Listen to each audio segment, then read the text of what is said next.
Hey everybody, Scott Steen with the Winners and Winers coming to you from the Vin Scully studio deep in the bowels of the Winners and Winers Sports and Entertainment Complex to talk a little bit about the Makers Wanted Bahamas Bowl.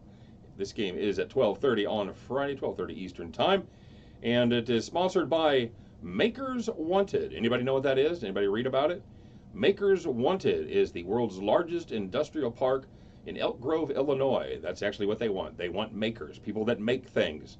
So if you've got a manufacturing plant that you're getting ready to expand, you're looking for about 14,000 feet of square footage, by golly, give these guys in Elk Grove a call. They spent $300,000 to sponsor the Bahamas Bowl. Hey, that gives me an idea. I'm going to have to talk to the guys at here at Winners and Winers about see if we can pony up that 300 grand next year. Maybe we can have the Winners and Winers Bahamas Bowl. I think that's got a nice ring to it. Anyway, this game features Florida International and the Toledo Rockets. Toledo is a -7-point favorite, and the total checks in at 56.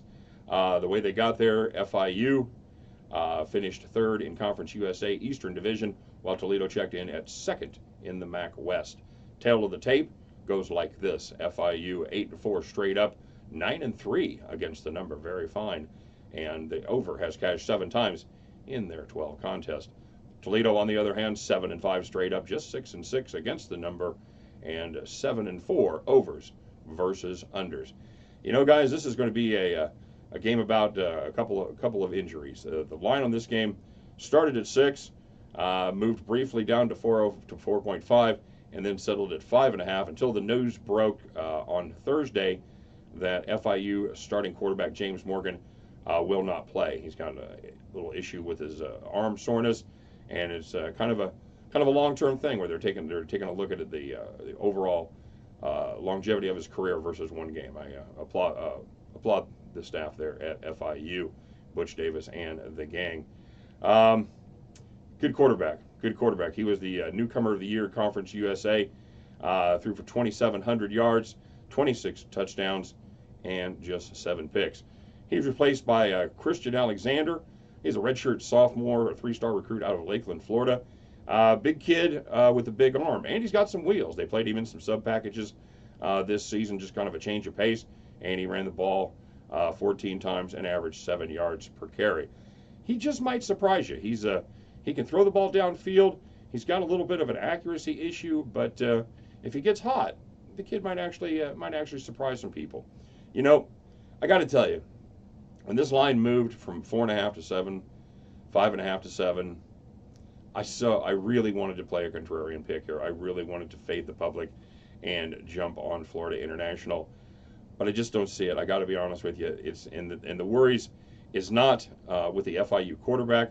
I think that Alexander's going to be okay. I think he's not going to be.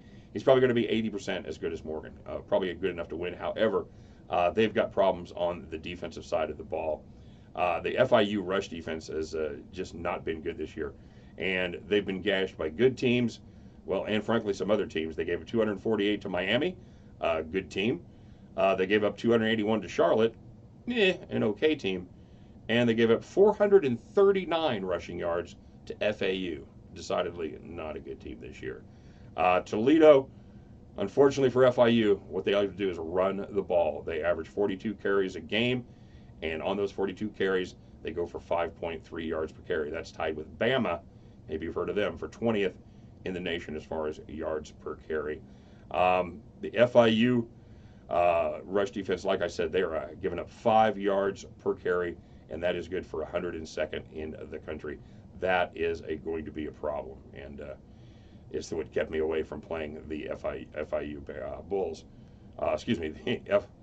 The Florida International, whatever they are. I've absolutely gone brain dead on this. Sorry, guys. On the Toledo side of the ball, they did their own quarterback replacement here about 4 games ago. They had a little running quarterback named Mitchell Guadani.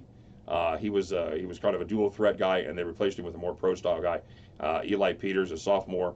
And they've had very good success since Peters took over the reins. They've won and covered 4 of their last 5. And the Toledo offense is the very definition of well-balanced, scoring 29 touchdowns by the ground and 29 touchdowns through the air this season. I like Toledo to cover that number. I wish I'd have got it earlier. Wishes and nuts, candy and wishes and butts, candy and nuts, right, guys? But it's I think there's still value, even at 7. I think that Toledo wins this one handily. The total has come down 12 points, opened at 68, and has now come down to 56. Surprisingly, there may still be value in playing the under in this game. I don't like the over at all. There may be a little undervalue. However, I'm never, ever, ever in my life going to be on the wrong side of a 12-point swing. You don't make money sports betting by tailing the public that far behind. So I'm going to lay off. So that is my official pick.